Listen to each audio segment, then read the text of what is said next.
CTS 두란노 성경교실 가족 여러분, 안녕하세요. 여러분들 반갑습니다. 한 주간도 평안하셨죠? 네. 저는 서울 양재동에 있는 햇불 트리니티 신학대학원 대학교의 이정숙 총장입니다. 여러분들과 함께 누가복음을 공부하던 중 오늘 13강이에요, 벌써. 네, 13강에 왔는데 예수님을 따르는 삶에 대해서 얘기하면 좋겠다라는 생각을 하게 됐습니다. 예수님을 따르는 삶이란 다른 말로 하면 제자도라고 할 수 있습니다. 즉 예수님을 따른다라는 것 자체가 제자가 된다는 것이고, 제자가 되는 사람의 삶에는 어떤 특징이 있습니다. 그리고 또 마땅히 따라야 할 것들이 있습니다. 그래서 예수님을 따르는 삶을 줄여서 말하면 제자도라고 그렇게 얘기할 수 있겠습니다. 근데 이 제자도라는 것, discipleship이라고, discipleship 붙여서 discipleship이라고 하는데, 이 제자도라는 것은 너무 중요하기 때문에 우리가 기도가 굉장히 중요하지만 이 제자도에 관해서 또한 잘 알아야지 바른 기도를 할 수 있다, 이런 생각이 들었습니다. 그래서 기도를 1시간밖에 못해서 아쉽지만 예수님을 따르는 삶, 즉 제자도에 관해서 2시간을 하는 게 어떨까, 이런 생각을 하게 됐습니다. 내용이 상당히 좀 겹친다고 생각될 수도 있어요. 그러나 조금 더 깊이 그렇게 들어갈 수 있으리라고 기대합니다. 그래서 오늘은 예수님을 따르는 삶의 첫 번째 생각을 한번 나눠보기로 하겠습니다. 이 얘기를 하기 위해서 본문 말씀에 우리가 들어가기 전에 이 좀 한자까지 나오죠. 그래서 저도 제가 한자를 잘하지는 못하고요. 네, 열심히 이제 이렇게 찾아가지고 적은 거니까 제가 내용을 알고 이제 그것을 찾아서 이렇게 적은 것입니다. 자, 이 말은 그 아주 유명한 말씀인데요. 우리 조선시대 유한준이라는 그 문장가죠. 아주 대문장가께서 성농 김광국이라는 분에게, 그분이 성농 하원을 만들게 됐을 때 발문으로 그렇게 주신 글입니다. 그 글에 보면 지즉위진해, 애즉위진간, 간즉축지, 이비도축야, 이런 어려운 말이 적혀져 있습니다. 이 말이 사실은 발문이 없고 뭐 그렇게 많은 사람에게 알려진 글이 아니었는데, 이 글이 유명하게 된 거는 이 글 전체가 사실은 아니고요. 이 글에서 감동을 받아서 좀 응용을 하신 글이 굉장히 유명해진 건데요. 사실은 유홍준 선생님이라고요. 유홍준 선생님의 나의 문화유적 답사기라고 한때 굉장히 유명했던 시리즈 있습니다. 최근에는 이제 이 같은 분께서 서울에 대한 나의 문화유적 답사기에서 서울편을 내셔서 또 굉장히 감동이 됐었는데요. 이 책에 처음 이 책이 나왔을 때 그 서문에 이분이 이제 이 글에서 응용을 하셔서 어떤 말씀을 하시냐면, 사랑하면 알게 되고 알게 되면 보이나니 그때 보이는 것은 전과 같지 아니하니라, 이런 말씀을 하셨습니다. 이게 이제 나의 문화유적 답사기 앞에 나와서 아주 유명해졌어요. 저도 이 글을 보게 됐을 때 정말 좋다, 이 말, 그렇게 생각했는데, 이 말이 이제 본인이 조선시대의 한 선비의 말을 응용한 말이다, 그렇게 적혀 있었어요. 그래서 이제 그것을 찾아가 보면 그게 바로 이 유한준 선생님의 성농 김광국의 하원에 보내준 발문의 글이다, 이제 이렇게 됩니다. 근데 저는 이제 이 발문에 들어가 보니까 정말 더 감동이 됐어요. 그러니까 유홍준 선생님이 조금 응용해서 사랑하면 알게 되고 알게 되면 보이나니 그때 보이는 것은 전과 같지 아니하다, 이렇게 말씀하셨거든요. 근데 사랑하게 되면, 사랑하면을 앞에다가 놓으셨는데, 원래 원문에 보니까 지즉위진애, 그죠? 알게 되면 사랑하게 된다 그랬어요. 그래서 저는 이게 더 기독교인들에게, 기독교 진리를 얘기하는데 더 맞다라고 생각하게 됐습니다. 사실은 이분이 생각한 것에서도 더 맞다고 생각하는데 이제 유홍준 선생님은 물론 또 다른 생각이 있으셨겠죠. 그래서 사랑하면을 먼저 갖다 붙였는데 우리가 어떻게 사랑하게 되는가라는 과정을 생각해 보면 알아야지 알게 되면 더 사랑하게 된다라고 생각하는 것입니다. 그리고 기독교에서도 우리가 성경을 갖고 있는데요. 이 성경을 더욱더 알 때 성경의 말씀을 더욱더 배워서 알게 될 때 사실은 더욱더 사랑하게 된다라는 것입니다.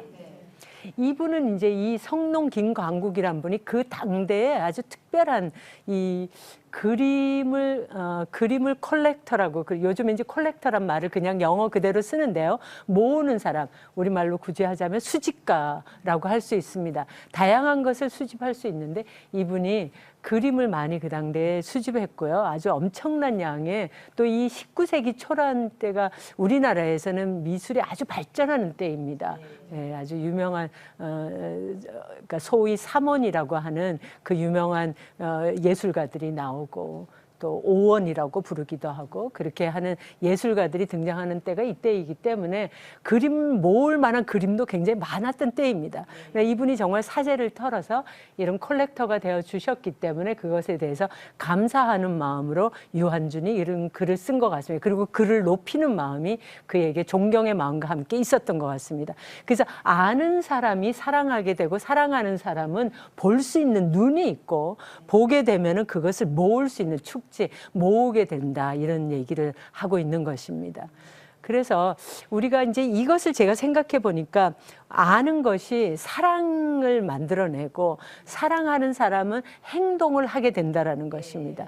이 사람의 경우 그 행동이라는 것은 그림을 모으는 것, 사재를 다 털어서 당장 그 당시에 무슨 그렇게 큰 가격이 있었겠습니까? 많은 경우에 위대한 그림들은 그 당대의 높은 그림 가격이 있다기보단 지나서 최근에도 김환기 선생님의 그림이 아주 뭐 최고가를 경신했는데요.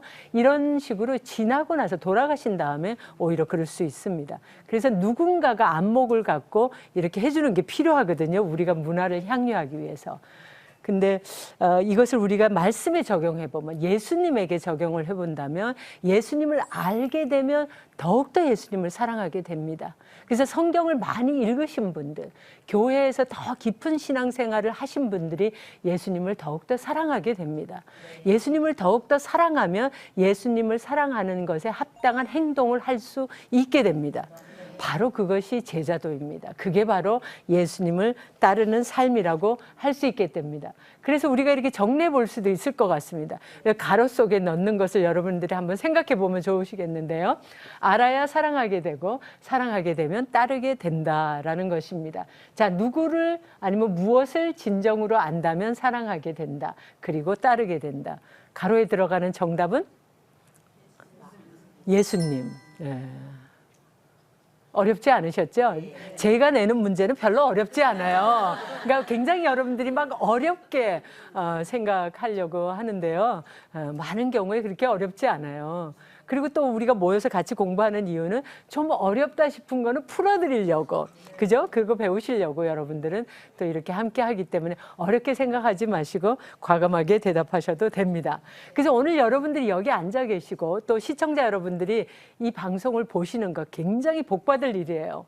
왜냐하면 여러분들이 더 아시게 되고 더 아시게 되면 사랑하게 되고 사랑하게 되면 따르게 되기 때문에 예수님께서 기뻐하시는 제자가 될 수 있다는 것입니다. 자, 예수님을 아는 것은 곧 예수님의 제자가 되는 것이라고 그렇게 우리가 얘기하고 있습니다. 정말 그러한가 더 보겠습니다.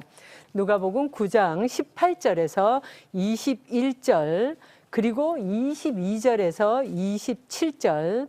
근데 이 같은 말씀이, 거의 같은 말씀이 마태복음 16장 13절에서 20절, 또 20절에서 21절에서 28절, 마가복음 8장 27절에서 30절, 또 31절에서 9장 1절까지 이렇게 거의 같은 말씀이 적혀져 있습니다.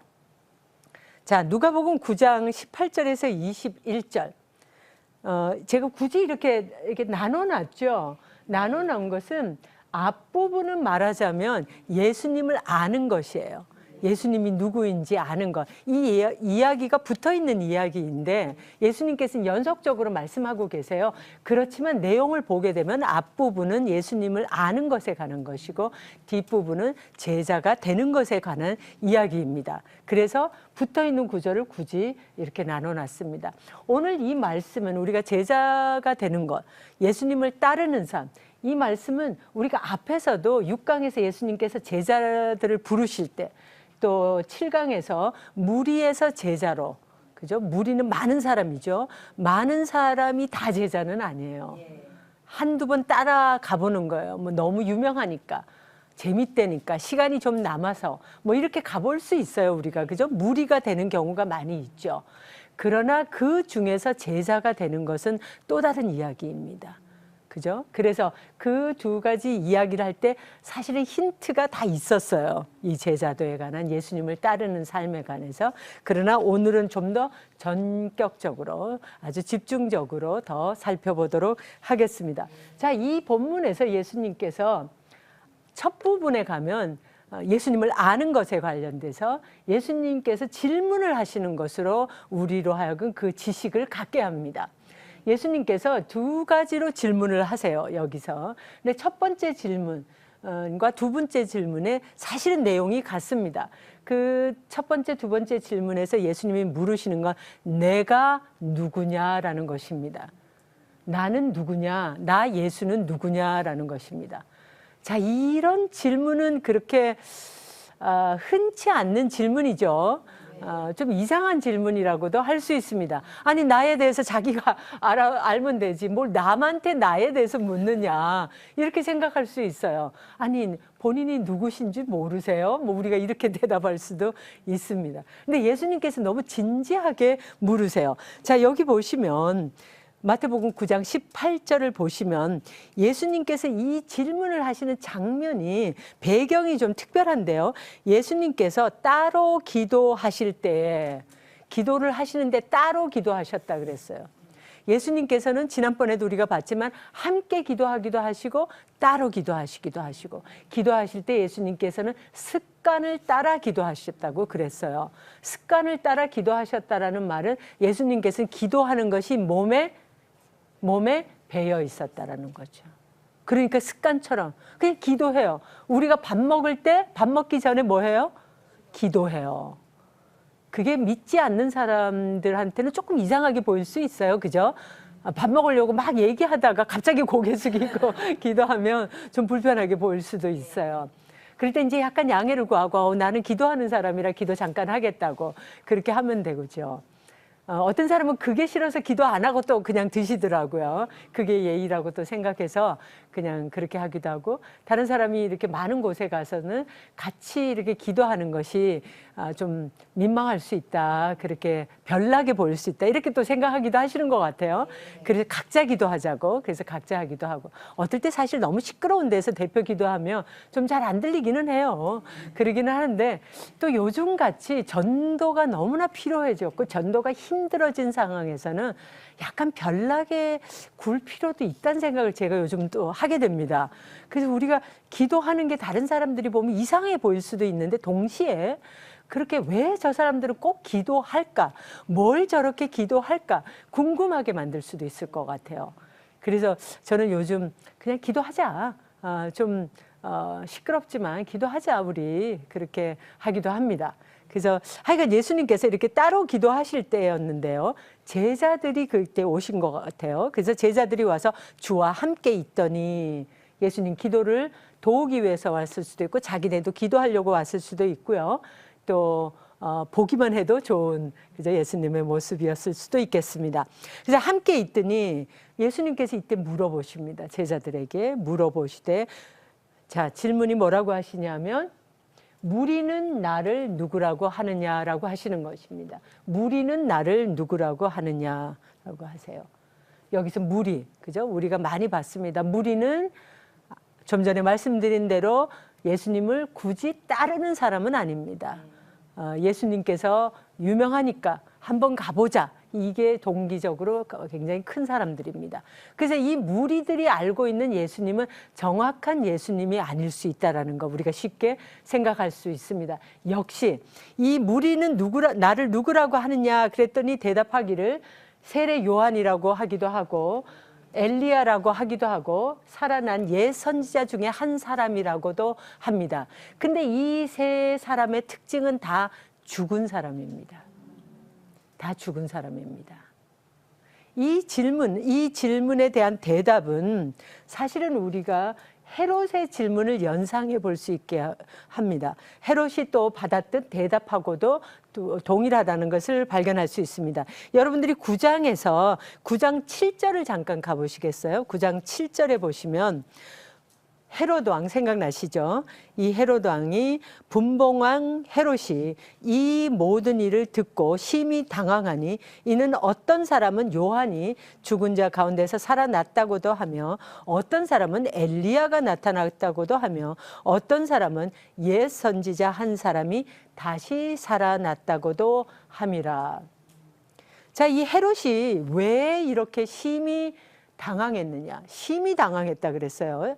이 모든 일을 듣고. 그러니까 이 모든 일이란 그 앞절입니다. 그죠? 9장 1절부터 일어나고 있는 일들인데 그 앞절에 일어나고 있는 일이 뭐냐면 예수님이 제자들을 보내서 제자들로 하여금 귀신을 쫓아낼 수 있는 권세도 주시고 병을 고치는 능력도 주시고 권위도 주시며 하나님 나라의 복음을 전파하게 하셨는데 그 효과가 굉장했다라는 것입니다.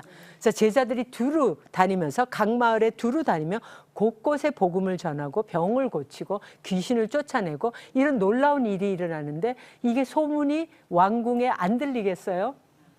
왕궁에서 하는 중요한 일은 백성들이 지금 어떤 일을 하고 있는가, 백성들이 어떤 것에 요동되고 있는가, 백성들이 어떤 일에 마음이 흔들리고 있는가, 그런 것들입니다. 그죠? 그래서 헤롯은 이 얘기를 듣고 이 말에 심히 당황했다고 그랬어요. 그렇지 않겠습니까? 예수님을 죽이기 위해서 2살 이하의 아이들을 다 죽이게, 마태복음에 기록된 대로 보면 2살 이하의 아이들을 다 죽이게 했고, 그죠? 그리고 이런 많은 무리가 어떤 사람을, 특정한 사람을 따라다닌다라는 건 정치 권력의 입장에서는 그렇게 반가운 소리가 아닙니다. 거기에서 무슨 얘기가 나올지 몰라요. 근데 거기다가 하나님 나라의 복음을 전한다고 그러잖아요. 하나님 나라, 어쨌든 그러니까 킹덤이 있잖아요. 나라가 있다, 왕국이 있다. 이거는 뭔가 하나님 나라긴 하지만 정치 세력의 입장에서 볼 때는 위협적으로 보이는 것입니다. 뭔지 내용을 정확히 자기가 모르기 때문에. 그래서 이걸 알아보게 합니다. 도대체 뭐냐?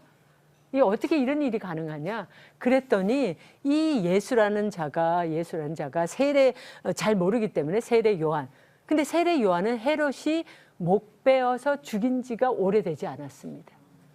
그래서 헤롯이 듣기에는 뭐야? 세례 요한은 내가 죽인 지가 얼마 안 된 자인데? 또 엘리야는 죽은 지가 아주 오래된 사람인데 옛 선지자 중에 한 사람, 그 사람들도 옛날에 죽은 사람들인데 도대체 누구냐? 이제 이렇게 궁금해 하게 됩니다. 이 헤롯은 정답을 얻지 못했죠. 그죠? 그 주변에 믿는 사람이 없었던 것 같습니다. 그는 알지 못했지만 예수님께서 두 번째 질문을 했을 때 너희는 나를 누구로 하느냐? 여기서 너희는 누구예요? 누구한테 지금 얘기해서 제자들에게 물어봤기 때문에 제자입니다. 무리는 그렇게 대답할지라도 너희는 나를 누구라 하느냐. 여기서 너희라는 말은 이 말은 아주 강조하는 상대방입니다. 그런 문법적으로 그런 기능을 갖고 있습니다. 너는 나를 누구라. 영어로 할 때 이런 거 있죠. 여러분들 중학교 1학년 때 우리 영어 처음 배웠어요. 요즘은 영어를 일찍 배우지만 제가 다닐 때 중학교 1학년 때 영어 처음 배웠어요. 그러면 How are you? 그죠? How are you? 그러면은 뭐 fine, I am fine, and you. 그죠? 뒤에 꼭 그러라고 옛날에 배웠어요. 이건 굉장히 아주 정식 영어죠. 막상 미국에 가서 그렇게 말하면 안 통하죠. 안 통할 거는 없지만 너무 정식이어가지고 그렇게 사람들이 실제로는 별로 쓰지 않는다라는 걸 알게 되죠. 그러나 여기에서 I am fine and you 할 때 you 그런 거는 바로 강조하는 거야. 너는 어떠냐? 나한테 지금 어떠냐고 물어봐 줬는데 너는 어떠냐? 상대방의 안부를 물어주는 강조. 그런 문법적 기능이 있습니다. 그 이유에. 바로 그런 겁니다, 이게. 그래서 예수님이 제자들에게 무리는 그렇게 말했어. 근데 너 나를 따라다니고 그죠? 나와 함께 생활하고 있는 너, 나의 제자인 너는 나를 무엇이라고 생각하냐? 이렇게 물어요. 제자들의 답을 원하세요.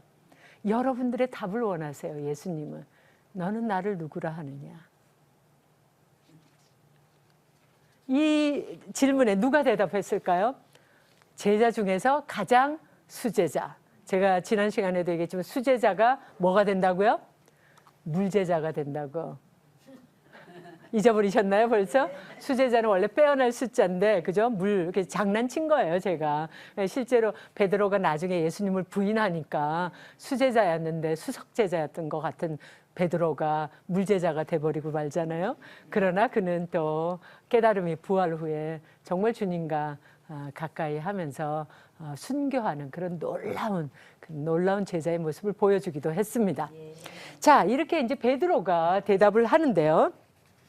베드로의 대답이 아주 탁월합니다. 하나님의 그리스도라고 이렇게 대답을 하고 있습니다. 자, 이 베드로의 대답 혹은 베드로의 고백이라고 알려진 이 대답은 마태복음, 마가복음에 다 있겠죠. 근데 조금씩 다르게 있습니다. 주는 그리스도, 살아계신 하나님의 아들, 주는 그리스도. 자, 그럼 이 세 군데 답에서 공통으로 들어가 있는 글자가 무엇입니까? 공통으로 들어가 있는 글자를 그러면 안 되겠네요. 공통으로 들어가 있는 단어가 무엇입니까? 그리스도죠. 그리스도. Jesus Christ 할 때 Christ, 그리스도. 우리가 크리스마스 할 때도 그 Christ, 그리스도로부터 오는 말이죠. 또 기독교를 크리스티아니티라고 그러잖아요. 거기서도 Christ로 시작돼서 나오는 말이죠. 자, 크라이스트란 말입니다. 그리스도. 무슨 뜻일까요? 그리스도라는 말은 기름 부은 자, 메시아라는 뜻입니다. 구원자라는 뜻입니다. 이스라엘 사람들이 자기네들을 구원해 줄 구원자를 오랫동안 기다리고 있었는데 그 구원자가 예수 그리스도인 것을 이스라엘 사람들은 다 알지 못했습니다. 그래서 예수 그리스도를 예수라고만 알았지 예수 그리스도라고 알지 못했습니다. 지금도 알지 못하는 사람들이 너무 많죠. 유대교하고 이슬람교하고 기독교하고가 거의 공통으로 구약을 갖고 있습니다. 그죠? 조금씩 바뀐 것들이 있죠. 이슬람교에서는 특히 많이 바꿔놨죠. 그렇지만 공통으로 유대교를 갖고 있고 예수가 누구인지 압니다. 그러나 예수를 그냥 선지자라고 생각하지 예수를 메시아라고 고백하지 않습니다. 기독교만이 예수 그리스도라고 말할 수 있는 것입니다. 그래서 예수는 그리스도요. 이것이야말로 초대교회 기독교 공동체가 가졌던 고백입니다. 아주 단순한 고백입니다. 예수는 인간으로 오셨던 그 예수는 하나님의 아들이시며 그는 우리를 구원하시는 구원자 그리스도시니라. 예수는 그리스도라. 그렇게 하는 것입니다. 자, 이렇게 베드로가 대답했을 때 예수님께서 너무 좋으셨겠죠. 그죠? 아, 키운 보람이 있다. 역시 수제자로구나. 그렇게 생각하셨을 것 같습니다. 이 베드로의 우리가 그 회심 가정도 누가복음 5장에서 봤잖아요. 특별한 사람이지요. 그래서 이렇게 이제 베드로가 고백을 해서 대변인 역할을 한 거예요. 말하자면 제자들이 한꺼번에 우르르 대답한 게 아니라 제자들 중에서도 약간 대답이 시원치 않은 사람들이 있었을 수 있어요. 그렇죠? 모두가 다 성적이 똑같은 거 아니잖아요. 한 반에 있어도. 그랬을 수도 있어요. 그러나 어쨌든 대변인 역할을 잘해주고 이 고백은 아주 귀한 고백으로 두고두고 회자되는 그런 귀한 고백입니다. 근데 이 대답에 대해서 예수님께서 마태복음에만 있는데요. 이 구절은 누가복음에는 없습니다. 마태복음에 보게 되면 예수님께서 정말 칭찬해 주시는 것을 볼 수 있습니다.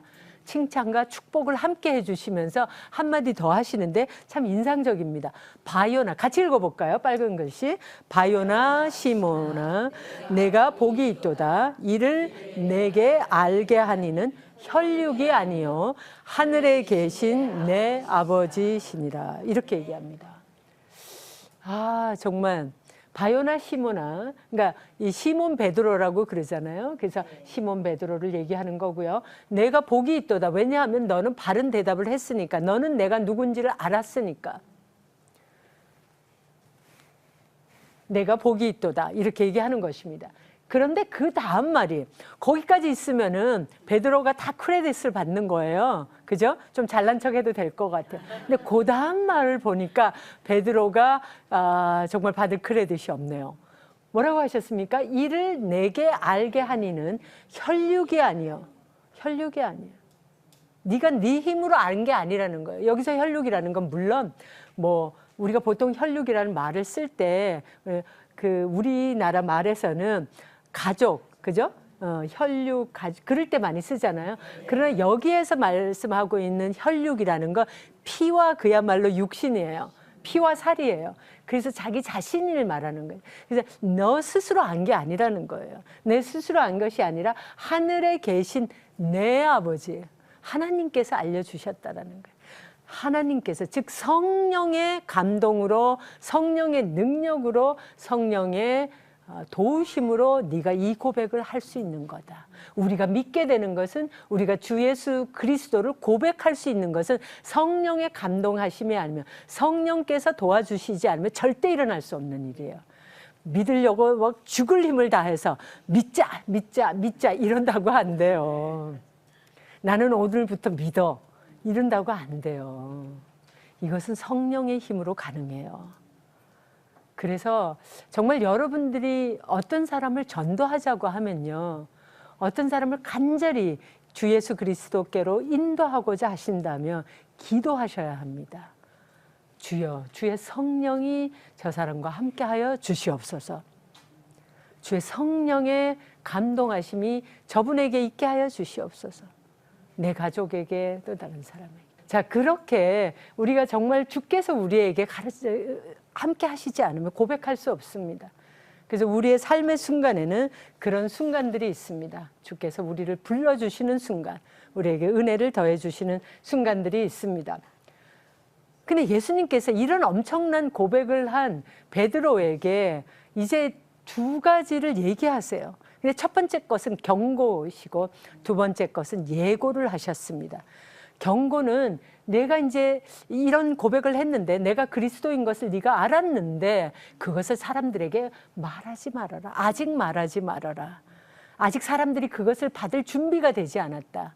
이 유대인들은, 이 사람들은 정말 메시아는 당시에 로마의 식민지였기 때문에 굉장한 모습으로 오셔서 자기들을 로마의 식민지에서 해방시켜줄 그런 구원자로, 자유를 선포해줄 정치적인 권력으로까지 생각하고 있는데, 내가 그렇게 오해받을 수도 있다라고 생각하실 수도 있을 것 같아요. 그래서 예수님께서 말하지 말라고 하십니다.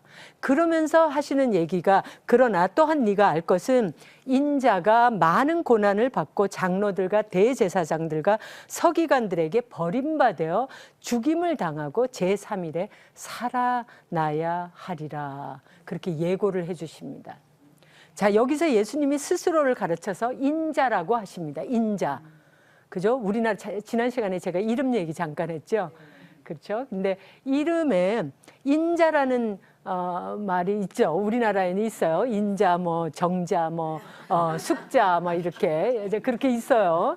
그런데 여기서 이 인자는, 그래서 한국 사람들은 이 번역 읽으면서 이게 또 뭐야 이렇게 사실 옛날엔 그렇게 많이 생각하셨대요.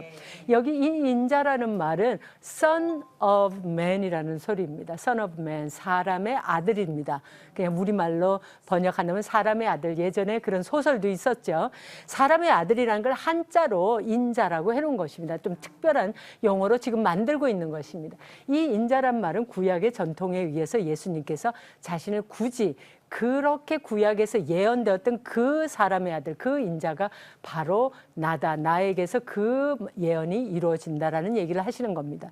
이 인자가 많은 고난을 받고 이사야서 53장에 말씀하시는 것처럼 많은 고난을 받고 장로들과 대제사장과 서기관들과 이것은 사내들인 공회를 얘기합니다. 그 공회에 버림받아 죽임을 당하기 십자가에서 죽고 그러나 3일 만에 부활하리라 라고 얘기하시고 이거에 대해서 알려주시는 것이며 특별한 은혜를 입은 거죠. 제자들이 이것을 알게 되었으니까. 그러나 제자들은 이것을 듣고도 이 말씀을 잘 기억하지 못했습니다. 예수님이 죽는 것을 목격하고 너무 충격을 받아서 부활하신다는 것, 3일 만에 부활하신다는 건 잊어버렸던 것을 우리가 나중에 볼 수 있습니다. 그래서 이 정말 듣는다는 게 다 듣는 게 아닙니다. 그죠? 들어도 마음으로 들어야 되고 들을 귀 있는 자가 들을지어다 라고 주께서 말씀하신 것을 우리가 계속 기억할 필요가 있습니다. 자, 그리고 난 다음에 이제 두 번째 파트입니다. 그죠? 같은 본문의 두 번째 파트에서 예수님께서 드디어 제자도에 관해서 얘기하고 계십니다. 제자도를 말하시다. 이 제자도라는 것은 그냥 아주 간단하게 보시면 아무든지 나를 따라오려거든 세 가지로 생각하시면 됩니다. 첫 번째 같이 해보실까요? 자기를 부인하고, 두 번째 날마다 제 십자가를 지고, 세 번째 나를 따를 것이니라. 여기서 나는 예수님. 어렵지 않다니까요.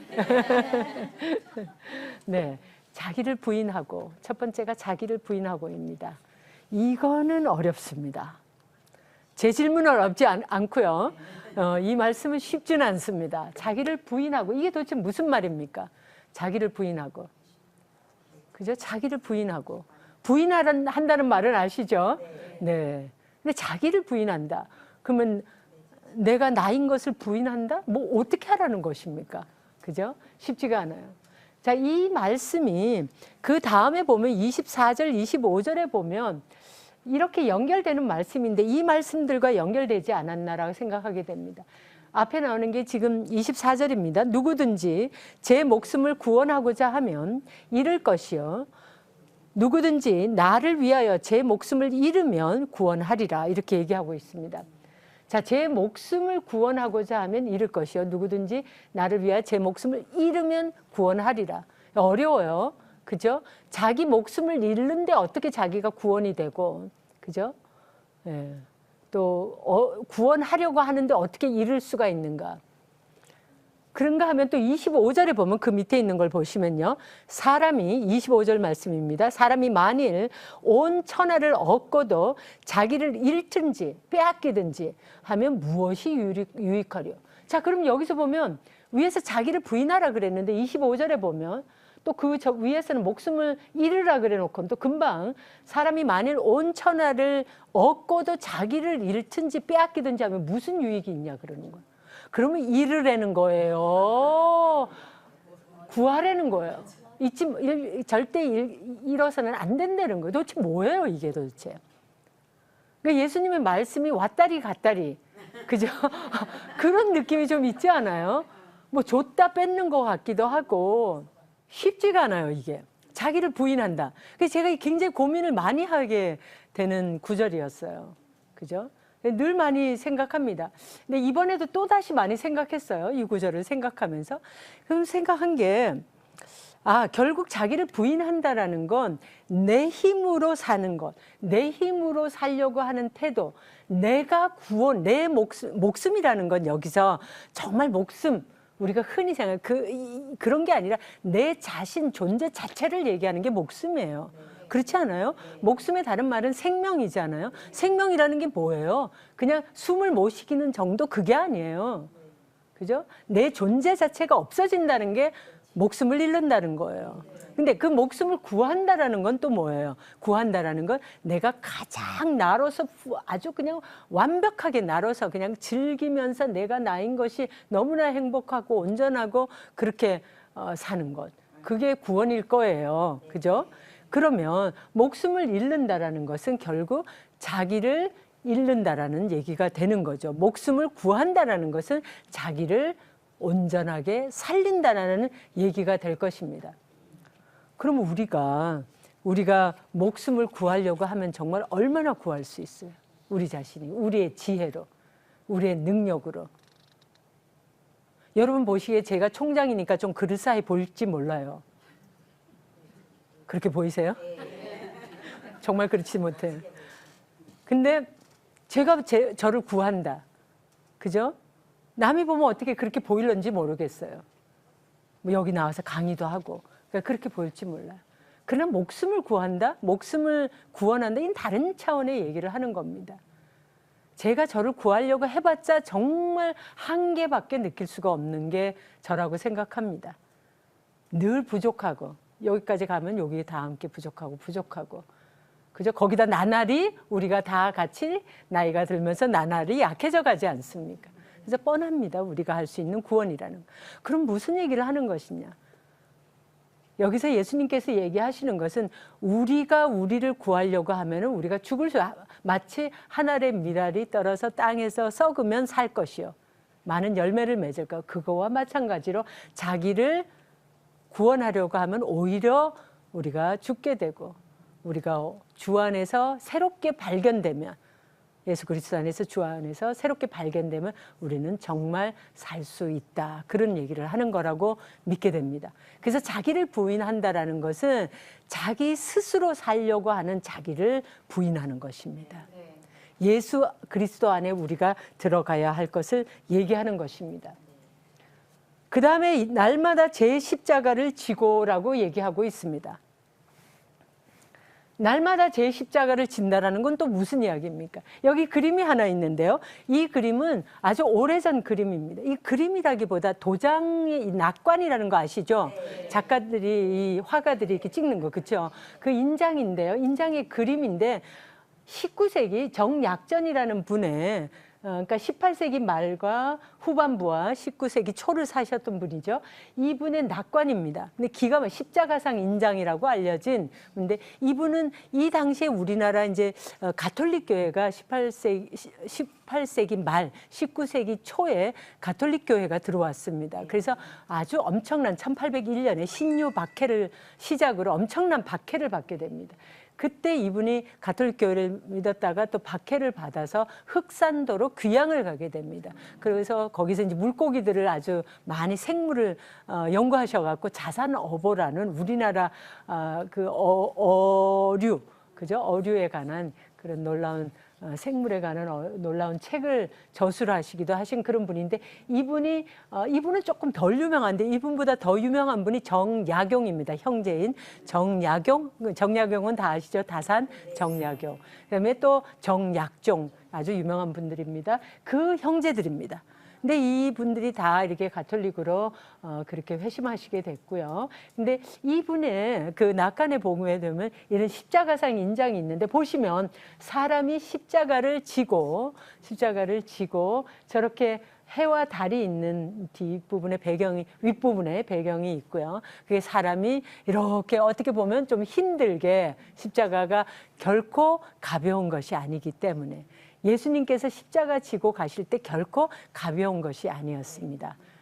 네, 그 십자가를 지고, 그래서 예수님이 지치셨을 때 구레네 시몬이라는 사람이 십자가를 대신 매주기도 합니다. 그래서 그 십자가를 지고 가는, 그럼 이건 또 뭔가 십자가를 우리가 지고 간다. 날마다 십자가를 지고 가는데 누구 십자가를 져요? 자기 십자가를 지는 겁니다. 그럼 이건 무엇인가? 날마다 지고 간다. 그것은 바로 우리가 일상으로 날마다 살아야 되는 것이 아닌가. 우리 매일의 삶 가운데서 우리가 져야만 하는 의무들, 그죠? 우리가 매일 열심히 살아야 하는 것들이 있지 않습니까? 그 십자가, 어떨 때는 힘들잖아요. 그러나 우리가 그것을 살아야 되잖아요. 지어야 되잖아요. 그런 것을 얘기하는 것이 아닌가 생각합니다. 날마다 성실하게 사는 것 가운데 우리가 예수 그리스도의 뜻을 이룰 수가 있는 것입니다. 그런데 우리가 성실히 사는 것만 갖고 되지 않는다는 것입니다. 나를 따를 것이니라. 그죠? 목표가 분명해야 돼요. 열심히 살고는 있는데 그게 목표가 분명하지 않아. 그죠? 열심히 기차를 탔는데 열심히 버스를 탔는지 어디를 가는지도 확인도 안 하고 탔다면 그거 같이 어리석은 생은 없을 것입니다. 그래서 나를 따를 것이냐, 목표를 분명히 하라는 것입니다. 목표는 누구여야 합니까? 뻔하지요. 네, 예수 그리스도입니다. 믿음의 주여 또 온전케 하시는 이 예수를 바라보자. 그는 그 앞에 있는 기쁨을 위하여 십자가를 참으사 부끄러움을 개의치 아니하시더니 하나님 보좌 우편에 앉으셨느니라. 이것은 히브리서 12장 2절에 나오는 말씀입니다. 근데 1절에 보게 되면 우리 인생을 경주하는 사람에 비유하고 있습니다. 우리가 경주해야 되면 얽매이기 쉬운 죄를 벗어버리고 인내함으로 경주해야 되는데 경주하면서 목표가 분명해야 된다는 얘기를 하는 게 2절입니다. 그렇게 경주하면서 인생의 경주를 하면서 믿음의 주여 온전하게 우리를 결국에 온전하게 하시는 그 주 예수 그리스도만을 바라보자 그렇게 얘기하십니다. 그런데 그 뒷구절에 보게 되면 예수님께서도 인생에서 목표가 분명하셨다는 거예요. 그는 그 앞에 있는 기쁨을 위하여 인류를 구원하는 기쁨, 하나님께 영광 돌리는 기쁨, 예수님조차도 그 목표를 위하여 모든 것을 매일매일의 십자가를 지셨고 결국에 온전한 십자가를 지셨다라는 것입니다.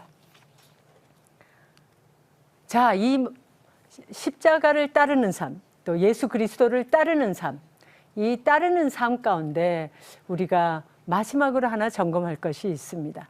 이것은 제가 12강에서 가족에 관해서 여러분들에게 말씀드렸던 것하고 상당히 일맥상통하는 부분이 있습니다. 제자도라는 것이 뭐냐?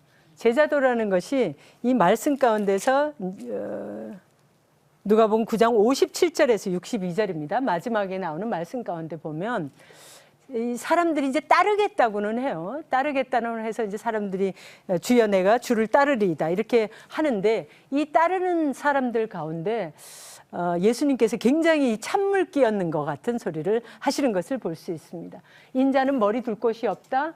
또 내가 주를 따르겠나이다. 그러나 아버지를 좀 장사하고 오게 해 주십시오. 그랬더니 죽은 자들을 장사하게 하고 너는 가서 하나님 나라를 전파하라. 또 어떤 사람은 와서 내가 주님을 따르고 싶은데 우리 가족들하고 작별을 좀 하게 해 주십시오. 그랬을 때 손에 쟁기를 잡고 뒤를 돌아보는 자는 하나님 나라에 합당하지 않다 이렇게 얘기하죠. 그래서 가족들하고 좀 인연을 끊어라 이런 식으로 거의 얘기하시는 것을 볼 수 있습니다. 그래서 이거는 또 예수님의 뜻이 아니죠. 우리가 지난번에 가족에 대해서 많이 생각했던 것처럼 그것은 아닙니다. 그게 아니고 우리 예수님께서 우리에게서 원하시는 것은 이 땅의 삶을 부정하라는 것이 아니라 하나님을 따르고 말씀을 전하는 삶에 우선순위를 두라고 하시는 것입니다. 우선순위가 어디에 있으냐? 가족과의 삶 가운데서도 우리의 매일의 삶에 있어서도 우선순위를 분명히 하라는 것입니다. 바쁘게 살지라도 우리가 주님께 우선순위를 맞추고 우리 가족의 삶 가운데서도 매일 먹고 너무나 바쁘게 일상이 돌아가지만 그 가운데서도 우리가 초점을 맞춰서 예수님께 먼저 우리 가족이 말씀으로 살 수 있는 것 그것에 대해서 생각하고 나아간다면 우리 가족도 예수님을 따르는 그런 귀한 삶을 살 수 있게 될 것입니다. 그런 삶을 살 수 있게 되시기를 축복합니다. 감사합니다.